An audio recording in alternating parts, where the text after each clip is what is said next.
Good morning and welcome to our candidate forum for Kansas District 39. It's my pleasure to welcome our candidates this morning. My name is Natalie Bright and I serve as the Shawnee Chamber's Governmental Affairs Consultant, and it's my honor to moderate today's forum. On behalf of the Johnson County Public Policy, a collaboration of all 10 local chambers of commerce, and particularly on behalf of today's host, the Shawnee Chamber, thank you for joining our candidate event featuring House District 39. I'd like to begin by sharing the format for this afternoon, which will include 2-minute opening statements by candidates, a moderated question and answer period during which candidates will have 1.5 minutes to respond, followed by, at the end, with a 1-minute closing statement. The format, questions, and time limits will be the very same for every candidate, and there will be no follow-up questions, formal rebuttal time, or audience participation. Candidate speaking order has been randomly determined with the candidates and will rotate throughout the program. Now, if everyone will please silence your phones, we will get started here. All right, and just a little district introduction. District 39 does cover Western and Mid-Shawnee as well as Lake Riviera. And so in alphabetical order, I'll introduce the candidates and then we'll kick off in our speaking order. Angela Stiens, the Republican candidate, has been a resident of Shawnee for 26 years. Angela's been an occupational therapist for 28 years and has also served as a Shawnee City Councilwoman since 2021. She's an active member in her Sacred Heart Catholic Church and volunteers for several community volunteer nonprofits. She's been married to her husband Shannon for 32 years. They have 5 kids and 3 grandkids. And then our candidate, Vanessa West, Democrat candidate, was born in Springfield, Missouri and earned a bachelor degree from the University of Missouri-Columbia in 1999. She currently serves as a board member for Starlight Theater, United Community Services of Johnson County Parks and Recs Art Committee, and Lenexa Police Department's Community Advisory Board. Vanessa currently works with Lathrop Gage and has previously held positions with the City of Olathe, UMB Financial Corporation, and El Centro. She resides in Shawnee with her husband and 2 sons. Okay, so let's get started with our questions. And Vanessa, you did draw the first question. I did. So I'm going to allow you to introduce yourself. And again, you get 2 minutes. Excellent. Good morning, everyone. Many thanks to the combined chambers for having this forum for us to be able to share a little bit about ourselves, why we're running, and some of the key policy initiatives that we'd like to put forward. My name is Vanessa Vaughn West, and I am so pleased to be running for this seat in House 39. I do want to tell you a little bit more about me. So in addition to being an executive, a mother, a wife, I'm somebody who is not a career politician. I'm in this race as a community member, as someone who has lived in our area and really recognized an opportunity and a need to be the change within.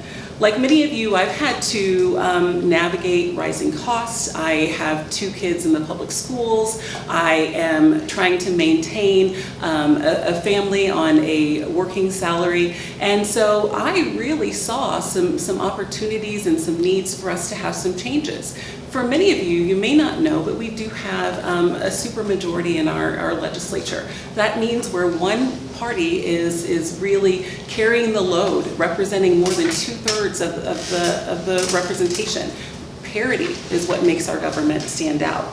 So I'm committed to fully funding our schools, expanding Medicaid, protecting women's rights, supporting affordable housing, and creating career and training programs that can give our young people opportunities right here in Kansas.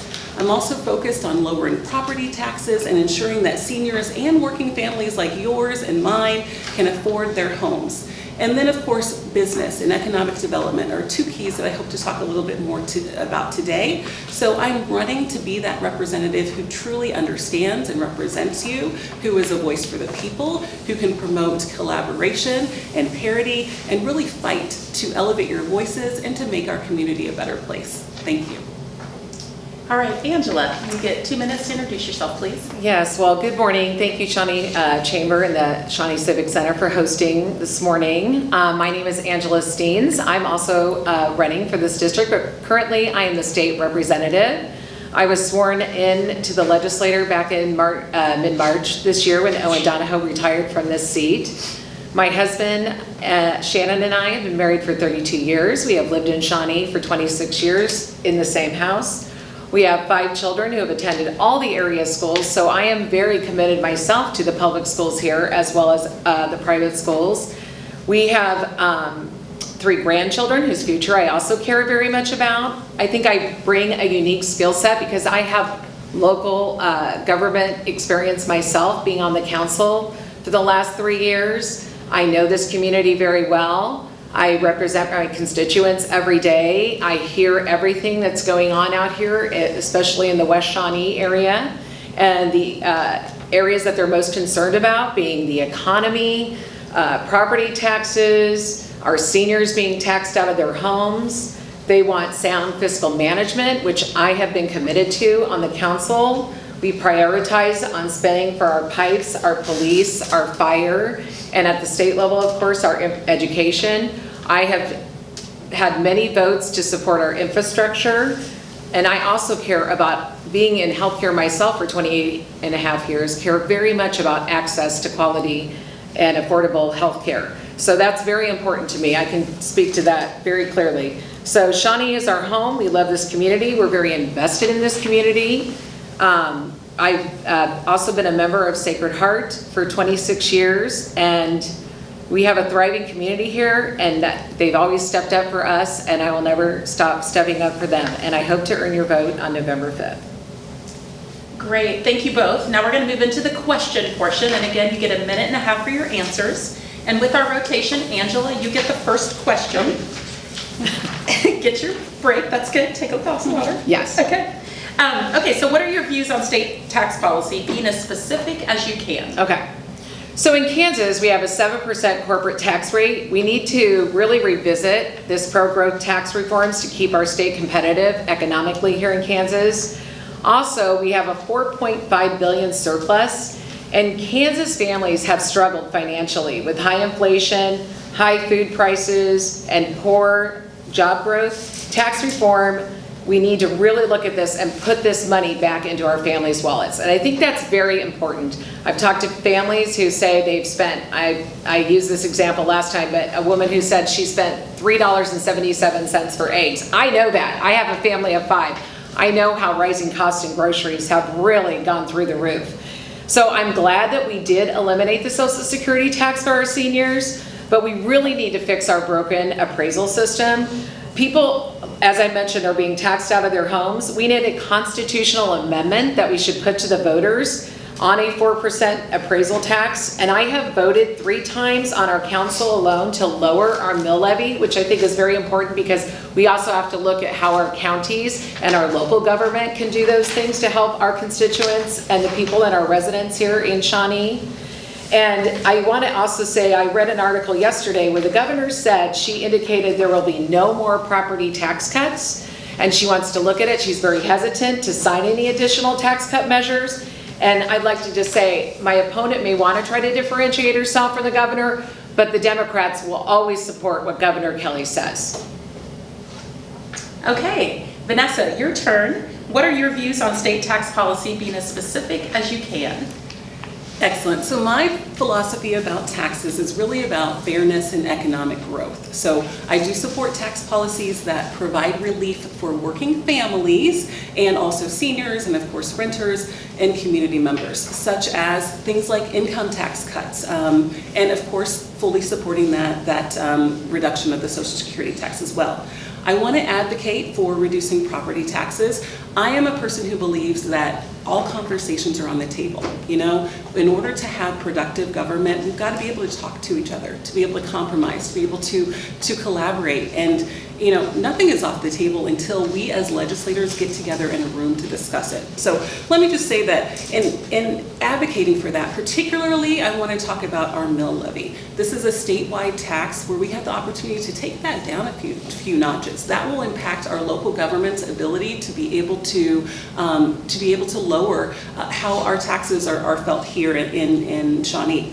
Another thing is that we want to foster a balanced tax approach, right? So we want to be able to stimulate stimulate economic growth and development. We want to be able to attract businesses. We also want to create jobs. So all of that while maintaining essential public services and infrastructure improvements. So taxes are very important to the future of Shawnee and Lake Quivira as well. We've got to make sure that we have a multifaceted approach at all levels of government, both state and local government.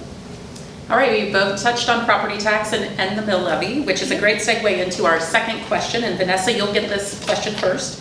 What are your views on K through 12 education funding and accessibility? Yep. So this is a great and very important topic because education is, for many of us, the reason why we have moved to this area. We are so fortunate to live in a place where our schools, our public schools, have been recognized as some of the top, not only in the state, but in the nation. And so lately I've had a chance to not only talk with other parents, but also educators, having come from a family of educators where my mom was a teacher, and we have 6 educators in the family. This is something that I don't take lightly. And so I want to make sure that we are advocating for expanding access to quality preschool education all the way through K-12, as well as what we're doing at the collegiate level. So I support making sure that we fully fund our public schools. And that means not just making sure that it's school funding, but also that special education funding. And we have increased funding, but there's still so much more to go. We have kids who are not getting the services. We've got teachers who are still having to buy things out of pocket. And so we want to be sure that that funding is fully there for them in perpetuity, not just on a one-year basis, but funding that continues to be there. And then lastly, I'll say that the children, and to borrow a word from Whitney Houston, the children are our future, and we do want to be sure that this is a top priority. Public school funding, the funding where we have a responsibility as community members and taxpayers to fund public school education. And so I certainly want to be an advocate for that in the legislature. Okay, thank you, Vanessa. Angela, your turn. What are your views on K through 12 education funding and accessibility? Well, we have fully funded it for the past 6 years. As I have mentioned before, Governor Kelly, whom, again, my opponent here is fully supported by, she said to us, I am proud that there has been in a bipartisan matter for the 6th year in a row, we have fully funded our public schools. We are equipping our students and educators with the resources they need to succeed in the classroom. We've also provided additional $75+ million and will continue to fully fund and go up beyond that for our special education. So I'm not really sure where there's a misnomer that we're not funding our public schools. 53% of our property taxes are going to our public schools. I love our schools here. Johnson County has great schools. We're very lucky. My children have attended most of these area schools. There is one thing that, she was talking about teachers buying things out of their pocket, and that does trouble me. It's like, we spend all this money. We have a $5 billion budget for our schools. And it's like, yeah, why are teachers having to buy things out of their pocket? Where is all this money going? So, as far as quality schools, there should also be some accountability. One other thing I wanted to mention is there are kids that are in failing schools, and I know there's always a misnomer that goes around about tax credits, but tax credits that can help parents who want to send their children to a better school, they're in a failing school district, that does not come out of the public school education fund, and so I want to make that very clear. Those are tax credits that come out of the general fund, and that has a $10 million max on it. Thank you. All right, great. Thanks, Angela. We're going to stay with you for the next question, so get your drink of water. And we're going to switch to something that's really important to the business community, and that's economic development. What types of economic development policies do you support to encourage job growth in Kansas and business expansion in Kansas? Well, one thing I will say is that we have a unique thing here called STAR bonds, which is the sales tax and revenue bonds. And I know that was a big topic here in this last legislative session, especially during the special session with the chiefs. I would like to say that I did support that. Being a local government person here, I was thinking to myself, the economic boom that we could have here in Shawnee in particular, because we're 10 minutes away from the Legends area, that could be very beneficial to us. So, that's one unique thing that I think I do have here. I have that local experience. I see how those projects can help us here at home and what they can do for our business owners as well. Also, I'm very much about bipartisan support. We did do the apprentice tax credit bill last session in the legislature, and that was in partnership with the Kansas Department of Commerce and the Kansas legislature, and it creates paths to long-term employment, on-the-job learning, technical instruction, and mentorship. So I think these things are very important for economic development. Okay, great. Vanessa, same question to you. What types of economic development policies do you support to encourage job growth and business expansion in Kansas? Thank you. So economic development, I think, is a key to really setting Kansas apart and putting us on the map as we really continue to experience what is becoming even more each day a global economy. So this question is paramount to really the future of business, the future of our successful families, and the future of our state. And so we need to be sure that we are investing in quality, accessible transportation that allows workers to get to and from, as well as I'll say transportation that is internet-based. So making sure that even some of those rural communities that we're talking about have access to the infrastructure that they need, the broadband infrastructure, in order to participate and compete and join some of the businesses that are located here in Johnson County. So I live with an entrepreneur, and so I know the importance of supporting new business startups, being able to look at ways that we can incentivize the development to meet new businesses, to promote creativity, to promote innovation within our state, and so looking at policies that are directed towards that. I also want to state that by restoring kind of a more robust environment where we can partner with universities and colleges in order to develop business opportunities, those will be keys into helping some of the small business owners who we already have here in our community to grow and thrive, connect with other states, and to attract more folks to come to Kansas in order to build their businesses and to have their families and living here. Okay, great. Another key component to economic development, I'm going to go back to you, Vanessa. Yes, thank you. Is workforce, and that is a key. So what would you do to grow and develop the state's workforce?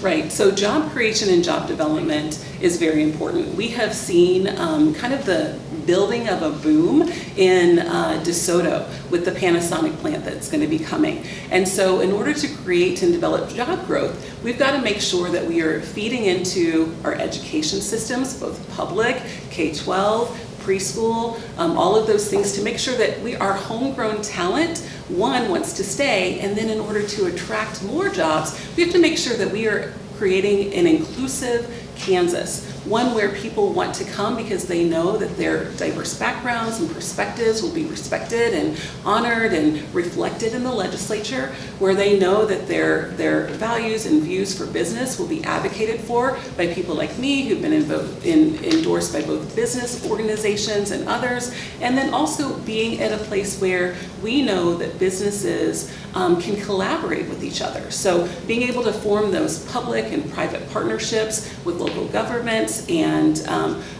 corporations working together. And so I think if we look at the combined efforts of that, and then the last thing I want to say is businesses recognize the importance of having a diverse and inclusive, equitable workforce, and being able to champion those policies within the work environment is important for businesses to be able to thrive and retain their people. Okay, Angela, same question to you. What would you do to grow and develop the state's workforce? Well, I think some of this is very simple. First of all, we need to have tax policies that are conducive to having workers wanting to relocate to Kansas and wanting to stay here in Kansas. Small business owners need skilled workers. I cannot tell you the times that I've had conversations with small businesses who say they don't even have workers that have basic skills. Why are we not teaching this in our school? We need to ensure our education system is preparing our students for the future and teaching them these real life skills. Why not trade schools? I had a son that actually was going to K-State and he decided to go into welding. Those are other things that, electricians, plumbers, all these things that we need good skilled workers for. So it may not always be a four-year university, and I know that's another question. But we also have to make childcare affordable. I'm a working mom. I know how expensive childcare could be. I support I did support childcare credits. I do think that's important because I know for an average parent, it's around $11,000 a year, which is very expensive. My opponent also talked about being supported. I'm also supported by BizPAC, the Farm Bureau of Agriculture, the NFIB. Small businesses know that I am right there for them, that we need to look at these policies. I understand that they are on a case by case, but we also need to make sure that we have skilled workers to help these small business owners, because a lot of times these kids graduate with degrees that just aren't applicable to what they're going to be doing out there in the real world. Okay, we're going to stay with you, Angela. And again, this is workforce driven. What are your views on the state's role with respect to ensuring access and affordability of post-secondary education? So kind of going along the same lines that we were talking about, I will work with the Board of Regents, which we have over this last session, to ensure there are affordable pathways for students. One thing is setting limits on student loans. You know, depending on the degree, I kind of feel like a lot of these kids go in and even our state schools are getting expensive. I have 5 kids. I've had kids in college. I know how expensive it is. And I can't believe how much it's risen just over the last 10 years, from my oldest daughter to now my middle children. Setting limits on these, I think, is very important. Affordability, costs, and student outcomes. You know, we need to look at what our student outcomes and what are they doing with these degrees. So we need to maybe eliminate some of these interests. Maybe that's something we look at, a capitalization for current and future borrowers. Also, maybe, you know, I'm not even against putting some of the colleges on the hook for these former students who don't pay off their loans. And trade schools, as I mentioned before. I think it's really important that maybe not all kids are meant to go to college for a 4-year degree. I used to think, oh God, you know, because as a healthcare person myself, oh gosh, we gotta get that. But there are kids that maybe those trade schools work better for. And so for those kids, I think we should look at that. I know we pair sometimes with the high schools in Johnson County Community College, which we're very, very lucky to have here in Johnson County, because we do have a great college there. I've had deans come from other 4-year universities and say, wow, this is a great community college. So those are things that I think we can look at. And like I said, really teaching those basic skills that kids need, even in high school. Okay, Vanessa, what are your views on the state's roles with respect to ensuring access and affordability of post-secondary education? Yep, so I really appreciate and really align well with my opponent's discussion about how we need to be able to look at the diversities of our kids, recognizing the different needs that they have, and be able to have lots of educational solutions for them, whether that would be community college or trade school or universities. I think that's really important, and I would love for us to really think about that lens as we're talking about other policy as well, because folks have different needs, different perspectives, and it's really important that we apply that, not just to education, but to some of our other policy considerations as well. So, you know, with the vocational training, I think that that's really important. One of the great programs that I had the chance to witness recently is what I'm seeing in districts like USD 232, where kids are able to not only take AP classes, but they have some on-the-job training science classes that they're able to go to in high school, really with partnerships with the business in order to learn hands-on. The first robotics programs that we have in many of the schools are also great examples of how we are building some of these school, private, community partnerships in order to build the students of the future who are ready to go and ready to set forth. So I think it's really looking at our workforce development policy, really looking at partnerships and listening to what teachers and educators are saying in order to build what students need, and also listening to students. So many times we have adults who are talking about what the kids need and what policies are important. We need to engage students in these practices, which is why I've engaged many students in my campaign, really helping to understand what is on their radar and being responsive to that as well. Okay, we're going to switch gears. Vanessa, we're staying with you though. We're going to switch gears to talking about foreign land ownership and leasing, as well as equipment that contains foreign manufactured parts. What factors would you consider when attempting to balance national security concerns against free enterprise and private property rights? So this is a bit of a nuanced approach. So I would consider some of the potential threats to our public safety, which we do have to take into consideration, and also the economic development opportunities that really can ensure that we are taking the measures necessary in order not to infringe upon individual rights, but also to perpetuate innovation.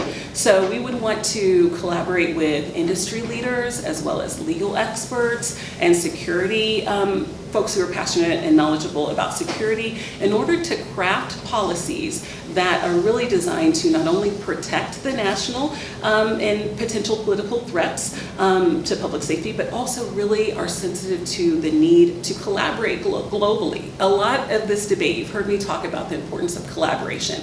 That means both within the US and outside of the US, to ensure that we really are able to compete on a global economy. So that's going to require some transparency, that's going to require accountability, and then with these security measures, this will help us to really maintain that balance between safeguarding our nation and protecting our local Kansas businesses and farms, and also being able to support that global economy. Okay, Angela, I'll repeat the question. I know it's long, but it is dealing with foreign land ownership and leasing, as well as foreign parts that are in equipment. What factors would you consider when attempting to balance national security with free enterprise and private property rights? So I think private property rights are very important to me. Also, a legitimate state interest in preventing foreign adversaries from owning land. And I think we've seen that, take course over in this nation, where we're tired of other countries coming in and thinking they can buy land here in the US. So we need to work with the Attorney General and other stakeholders to craft a common sense policy that is very easy to understand, because I think there's a lot of word salad that goes along with this, and then it can work as intended. We had a bill this legislative session to prevent countries like China and Iran to not own land within a 100-mile radius of Kansas for military installations. That was a really great bill, but our governor vetoed it. So I think we need to really look at, what is important to Kansas. I agree with we want to compete globally and nationally, but we also have to protect Kansas and our US interests. So when we say these kinds of things, we need to look at those. We need to look at these on an individual basis, and we need to protect our military installations. We need to protect our interests here at home. And if we don't put our Kansas and America first, we're going to be paying for it in the end. So on one hand, yes, I agree with my opponent on the global interest, but on the other hand, I think we also need to protect our Kansas and American interest as well. Okay, Angela, we're staying with you. Oh. What are your views on healthcare policy and Medicaid expansion? Well, this is an area I'm very familiar with. So I do support promoting access to quality, affordable care and improving Medicaid, giving consumers more choices and price transparency up front. I think we need to tackle our waiting lists. We need to increase reimbursement rates for our doctors, because I have doctors that I work with who are like, I can't take Medicaid patients because I don't get paid enough. They don't make enough, and if they only have Medicaid patients, they're not going to be able to keep their practices open. And obviously this is a real concern for our people in rural areas, especially. Where do we keep our doctors and our healthcare workers so that they'll stay there? We need able-bodied people that are compassionate, not just workers, but people that really care. We're short-staffed all the time. I work with seniors all the time. They will tell me, oh my gosh, Angela, for the 5th time in a row, we don't have enough aides today. So we have to look at the hidden costs. Seniors also with Medicare Advantage plans is another big thing that I think we need to look at, because a lot of times there's hidden costs in that our seniors are not aware of. There are also very expensive healthcare costs. I can tell you for a fact, my husband had cancer and still does, and we have paid astronomical costs for healthcare. So I think, for the working parent, of course, we want to make sure that these things are affordable. But on the other hand, I think just saying, oh, here, we're just going to expand a program and it's going to include 126,000 people. There are able-bodied people that can also work and get free health care. And I think we also need to look at, do we even have the doctors and the healthcare workers to provide for those people? I mean, it all sounds great in theory, but in real life, does that transfer over when we have we have such a deficit in the healthcare workers right now, even all across the nation and especially here in Kansas? Okay, Vanessa, what are your views on healthcare policy and Medicaid expansion? Sure. So I want to just remind people that Kansas is one of only 10 states in the union that has not expanded Medicaid. And so you have to begin to wonder why we are one of so few states that has seen the benefits that requires our workers and our taxpayers to put money into the system and send it outside of the state in a way that does not help our own people.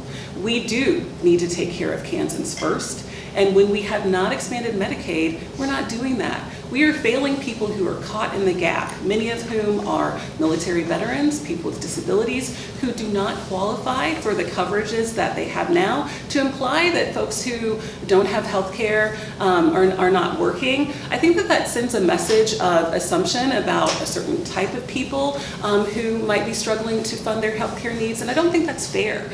So we need to be careful about painting this issue and painting other issues with a wide brush and really look at the nuances. So let me tell you this, Medicaid expansion is something that is widely supported within our state and nationally. So the fact that 80% of Kansans support it, this includes Republicans, 65% of whom support it, independents, 76%, and 96% of Democrats. So this is a bipartisan issue that should not be delayed anymore. We are missing out on money. We are putting rural residents, we are putting those in the gap at a deficit. My opponent talked about what it feels like to have exorbitant healthcare prices. Nobody should feel that, and we as a legislator have the policy to end that feeling and end that situation many people, and I would like to take action on that. Okay, Vanessa, this is going to stick with you. It's our last question, so home stretch. It is another long one, so hold on. How control over decision-making is divided amongst the state legislature and local governments, including a local school board, on issues such as taxation, economic development, and education has been a matter of debate. What are your views on this issue? Yeah, so I do believe that local government, the government that is closest to us, is really the most important and most impactful government on a person's life. So that includes our city government, our state government, school boards, and alike. And so I think that we have to defer to not only the people who are working in government positions, but also the people on the ground level to ensure that we have a balanced approach and a coordinated approach among those different governmental entities so that we can really provide robust solutions. So local governments and school boards really should have control over things like the taxation and educational policies. And we run a strong risk of lack of balance, lack of inclusion when we have legislators who are serving in more than one of those bodies. We need to have representation that is specific to each house so that many people have a voice. You know, there's a responsibility to have parity in government. And when we have a legislature that is controlled by one particular party, when we have people serving in multiple bodies, we are losing the opportunity to have that parity, to have that difference in opinion, and to really be represented by a variety of people with differing views and differing perspectives in all levels of our government. So I do think that there needs to be a lot of collaboration and clear communication between these entities, and I think it's essential to achieving the best outcomes for our communities in areas like economic development and also education. Okay, Angela, last question. How control over decision-making is divided among the state legislature and local governments, including those school boards, on issues such as taxation, economic development, and education has been a matter of debate. What are your views on this issue? So as a city councilwoman, I generally favor and prefer local control. I know there's instances when it is common sense to have policies that are uniform to avoid confusion or to protect the rights of the people. It truly is a case-by-case situation.